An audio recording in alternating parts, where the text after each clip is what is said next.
Hiya, it's Molly from the Reading Hour. I hope you've all had a lovely week. My week has been all right, I think you'd say, in my neck of the woods. We've all been poorly again. If you've watched my previous video, you will know I've only just come off the back of another cold.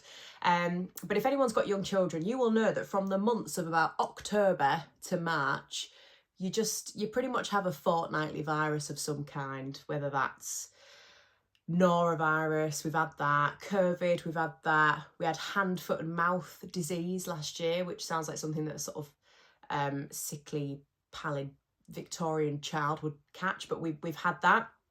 So yeah, we've just had another common cold this week. Both me and my daughter have been knocked by a little bit. But yeah, I'm feeling better, and I got some good reading done this week. I read a book by Matt Haig, The Last Family in England, I think it was called, which was okay. I quite enjoyed it, ish, sort of, maybe. I did a quick review of that on my Instagram. I'll probably talk about it in my February wrap-up. But the book that I really enjoyed this week was Atonement by Ian McEwan. So I finished this last night, actually. I'm going to watch the film this evening, and then I'm probably going to do a little video tomorrow, upload it, I don't know, midweek, just chatting about my thoughts about that book, because God, that was a me kind of book. I really enjoyed that one. But today, I'll stop rambling, because today we're doing something completely different. And now for something completely different. We're doing 10, 11. 10. Hiya, it's editing Molly here. I actually end up talking about 13 books. So I don't know where I got 10 or 11 from. I'm pretty sure it's 13. That might be wrong, to be honest, but yeah, fairly certain it's 13. So yeah, sorry about that. It's actually 13. Okay, bye. 10 classics that I want to read in the year 2025. So I read a handful of classics last year, I think, and enjoyed all of them except for the Virginia Woolf that I read, I think, from memory. And I've sort of realised I like a classic, and I want to expand my horizons with them a little bit, and yeah, read more of that kind of corner of literature. So I'm going to go through the ones that I'm planning to read, and there's a couple that, like, two big ones from the same author, and I would appreciate the input of my lovely viewers to let me know which one to go for first, but we'll get to that soon. So, number one. The first one that I want to read this year is Frankenstein by Mary Shelley. I got this amazing copy from Amazon for like £2, which I know isn't, you know. By the way, sorry, I've had this... Oh my God, I've just realised how bad it is. I've had this jumper since I was at college, so...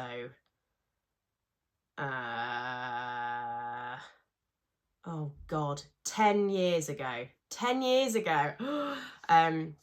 Yeah, I've had this for 10 years, and this is what happened. But I can't part with it. I've been a bit lazy with the laundry this week, so I've not been very well, so this is on. So just ignore that. Anyway, Frankenstein by Mary Shelley. I read the introduction this morning. Really enjoyed it. Just Shelley's actual introduction about how she came to write this, and yeah, she's got a lot of personality going on in that introduction. She seems like a right laugh. I feel like I'd get on with Mary Shelley. Anyway, I'm enjoying this so far. Obviously not actually got to the story bit yet, but yeah, I get a sense I'm gonna like this one. It's short, it shouldn't take me too long, but yeah, that's number one. I've started this already, so we're on to a good start. Number two. Okay, number two is Middlemarch by George Eliot. I chatted about this in my book haul. It's a right brick, this one. The booktuber Joe Spivey speaks very highly of this. I honestly say I don't know a lot about it, but probably because I don't think I've seen anybody else talk about it with quite the enthusiasm that he does. So I'm really looking forward to giving this a go. I do like it. I'm a little bit intimidated by it, I'm not gonna lie. I mean, I struggled with Virginia Woolf last year, and this book has been, it says at the back, it's been described by Virginia Woolf as one of the few English novels written for grown-up people. Am I a grown-up person? Am I grown up yet? Yes, maybe I am. maybe I am, and I need to tackle Middlemarch by George Eliot. So this will be a fitting read for March, don't you think? So yeah, that's number 2. Okay, the next one. I don't know why, but I'm intimidated about saying this one. I feel like people are gonna like be kind of offended that I'm suggesting it's a classic. But I did Google like list of, you know, classics to read before you die kind of lists, and Lord of the Rings was listed as a classic. Why can I not get my head around the fact that Lord of the Rings is a classic? I think it's because it obviously is the dominating book in the genre of, you know, high fantasy, and so I can't seem to separate the two, which is maybe a bit silly. But yeah, I'm intending to read The Fellowship of the Ring this year at some point. I'm, you know, very excited. Love the movies, as I said in my haul before. So yeah, that's number 3. Could someone let me know if they like really strongly disagree that it's a classic? Whatever. I don't know why I can't seem to separate those two things. But yeah, anyway, that is number 3. Woo! Okay, number 4. Confession time. Okay, I've never read Jane Austen. I know, terrible. So I tried to read Jane Austen and I really didn't like it. I thought I didn't understand it. I've been told since that it's meant to be tongue-in-cheek, it's meant to be funny. She was a very, very clever lady, and her commentary on that period and the sort of the groups of people that she's writing about is meant to be very funny and very clever, but I didn't pick up on that. I mean, I tried about 10 years ago, so, you know, cut me some slack, but it's just not been something that's appealed to me. I think in my head, Pride and Prejudice is, Jane Austen's Pride and Prejudice, for example, is kind of in the same remit as like Bridgerton. I think I'm gonna get like assassinated after saying this, but so I can't separate that sort of look, which isn't a look that I, you know, in media or films that a genre, I guess, a style, a term that I tend to go for.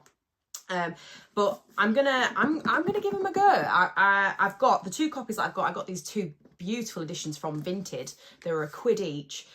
So I've got Pride and Prejudice and I've got Emma. Let me know which one I should read first. As somebody who's going in a little bit, okay, I'll read a Jane Austen.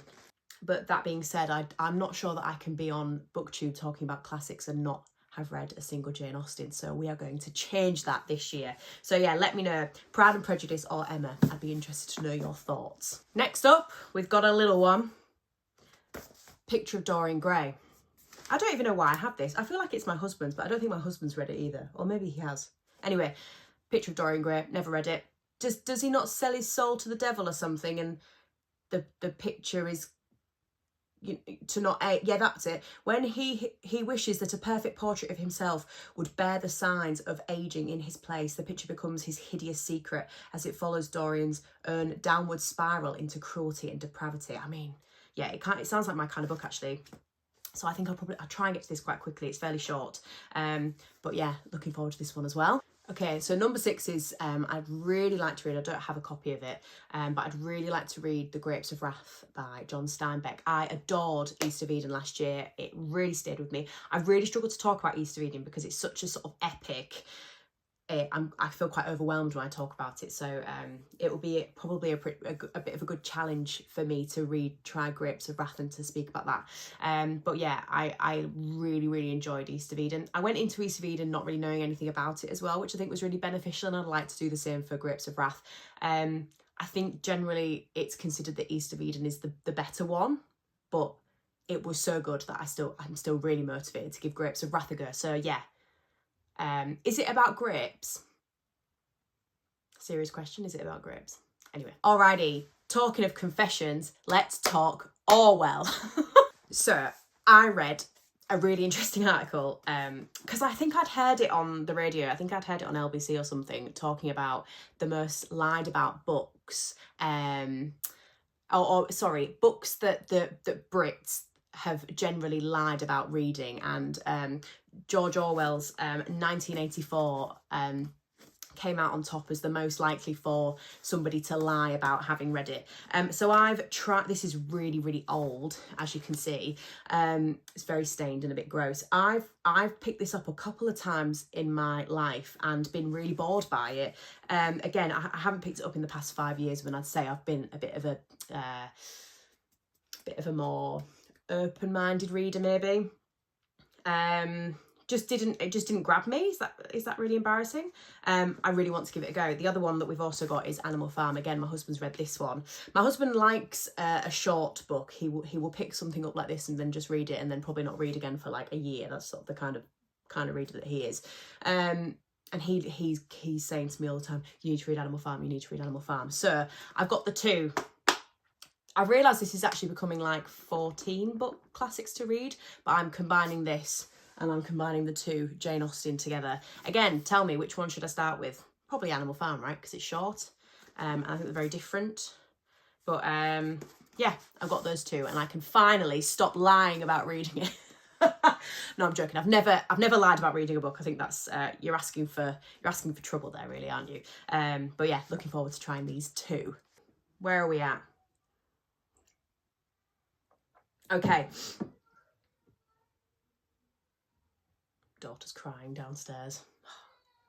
I want to eat sprinkles, not lunch. Just let me eat sprinkles out of the jar, Daddy.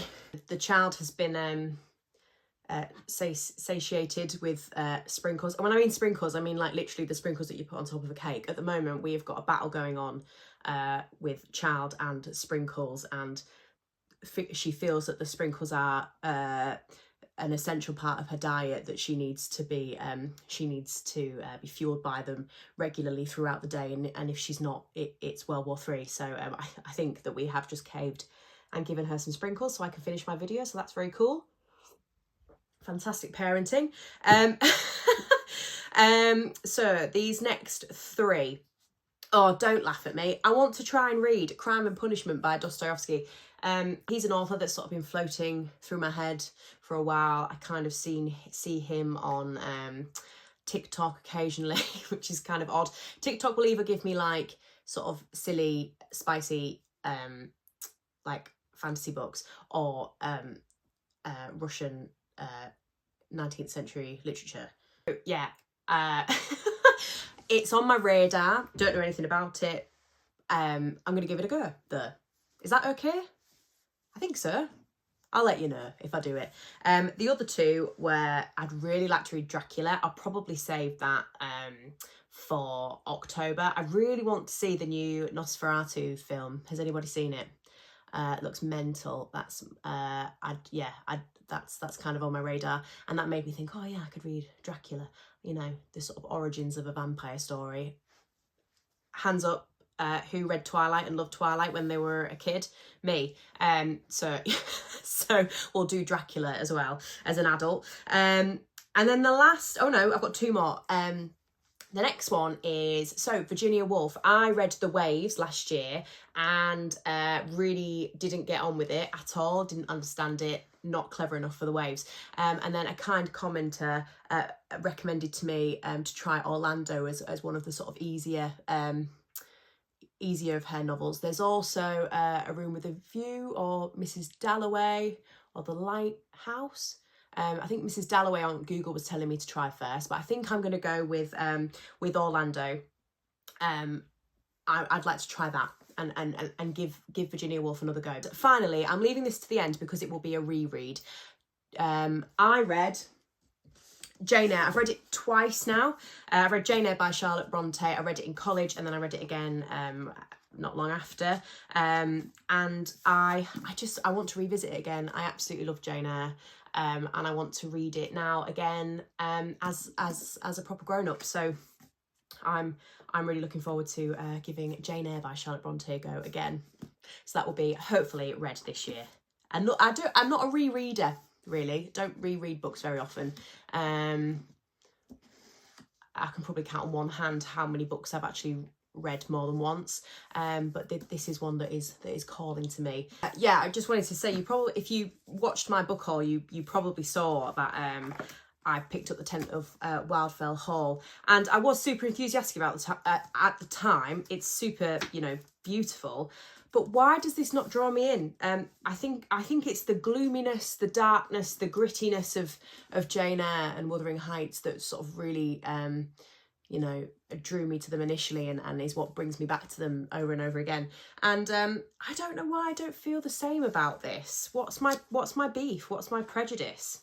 So I'm choosing, and you know, you can disagree all you like, but I'm choosing to reread Jane Eyre instead of this. If I do, you know, I'm not going to read these 10 and then not read another single classic for the rest of 2025. But yeah, I'm much more inclined to reread this. I'm excited. Yeah, it's good. So if you're feeling as geeky and enthusiastic as I am about these books that I've covered, stick around for the next few months or the whole of 2025, because I'm probably going to review every single one of them. So yeah, I'm really looking forward to that. Yeah, thank you as always for watching, and I'll see you in a few days.